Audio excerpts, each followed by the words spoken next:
everyone, my name is Dana. Welcome to my YouTube channel. Today we are going to be talking about how you can prevent your dog from becoming reactive, or on the other side of the spectrum, how you can discourage reactivity from an already reactive dog. So, starting off, when you get a puppy, typically when you first get them, they're pretty open-minded, they don't have opinions. And once they turn into a teenager, that's when they start developing these opinions. And that might become, a surprise to you because your dog is suddenly behaving in a way that is abnormal. Gunner, you can come here. Can you sit? So when your dog starts acting like that, you might try to go, oh, shh, shh, shh, shh, shh, shh. That's okay, shh, shh, shh, no, no, no. Things like that to calm them down. But in reality, what you are doing is rewarding your dog for having a strong positive opinion or a strong negative opinion. And most of the time people obviously correct the negative opinions, but then when the dog's excited, that goes uncorrected. But in reality, that can also make a dog reactive. If they are so excited about something, they might bark, bark, bark, and pull on the leash and cry until they get their way.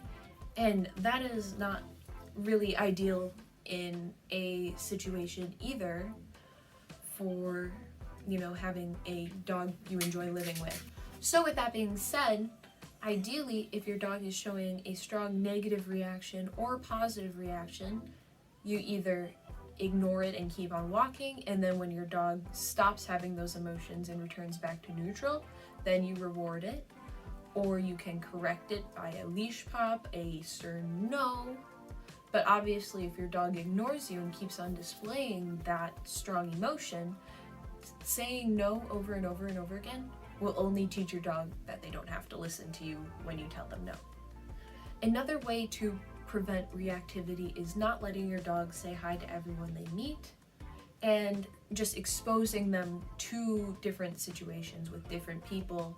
So this is where dog group classes are very beneficial, because ideally no one should be acknowledging your dog. They should be focusing on their own dog, and then the trainer in those classes obviously knows to work with dogs, or should work with dogs correctly, and practice calm greetings. I call them handler and dog greetings, or sit stay for examinations. And that is where the judge or the examiner or the teacher will walk up and go, hey, may I pet your dog? When you are ready, you will say yes, and your dog will sit and stay. And if the dog gets up, the handler won't, let the dog continue doing that. The handler will put them back into a sit and get their focus back on them. And then the teacher will not let the dog say hi to them, so the teacher will leave when the dog gets excited, because the teacher doesn't want to reward the dog breaking away from a sit. And if you are in a class where the teacher goes, oh, so sweet, and lets your dog do that, I would definitely maybe not take that class, because all that teacher is doing is encouraging your dog not to listen to you. Because as much as you love dogs, you want the dog to listen to the owner before it listens to anyone else. And if your dog is in a class and the teacher is encouraging your dog to just break away from you, that's not a good thing, and I would not pursue that class anymore. So the last thing I have on the list for today, there are more things, but I don't want the video to go on for too long. The last thing that I say is you practice indifference on your end. If you make something seem really valuable or really exciting and you tell your dog, no, no, no, you leave it, make it a big deal, then the dog will be like, ooh, this is important. I think I want to check it out, and be naughty because of that. And that's the same with if you tell your dog to drop it, it's like, hey, drop it, drop it. You make it a really big deal. Then the dog is like, oh, they need this. I don't want to give it to them. This is important. I don't want to. And we're like, they won't, listen because they're little naughties, and they don't want to listen because they know, oh, I'm getting attention. This is important. And they'll make it a big deal. And that's the same with people. If you make it a really exciting thing when you see people, or really, oh my gosh, I'm anxious, leave that person alone situation, the dog will feed off that energy and realize it's an important thing. But if you just stone cold Steve Austin, don't look at anyone, just walk and mind your own business, even if people are going, oh, your dog is so cute, oh my gosh, your dog is so cute, what a cute dog, and you just ignore them, you just go, that's the best thing you can do for your dog. Even if your dog gets excited, don't stop if your dog tries to go say hi to the person. You just keep on going, and eventually your dog will realize, oh, we're not stopping when people do that. And your dog will just walk with you and ignore them.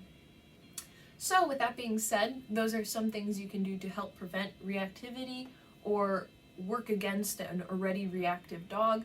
Some of you may know when I adopted Gunner, he was severely reactive, and he still has issues. He has a lot of baggage, but compared to when I first got him to now, he is nowhere near the dog he was. Obviously that is also with age, but I've stuck with the same boundaries, and I've worked with trainers, and I have not encouraged reactivity.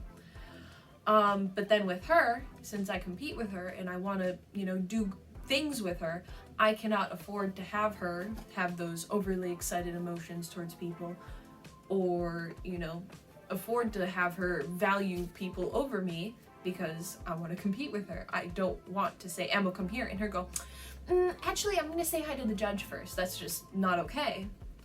So I have to enforce those boundaries with her as well, even though she's not a reactive dog. But anyways, if you liked this video, please consider liking and subscribing, and I will see you in the next video. And my upload schedule should be back to normal, which is 2 long videos and 1 shorts a week. I took a break with the holidays because I'm just really busy, and I just didn't have any time. I didn't have the time or the brain power to set aside actual creative thinking for what I should do for my YouTube videos.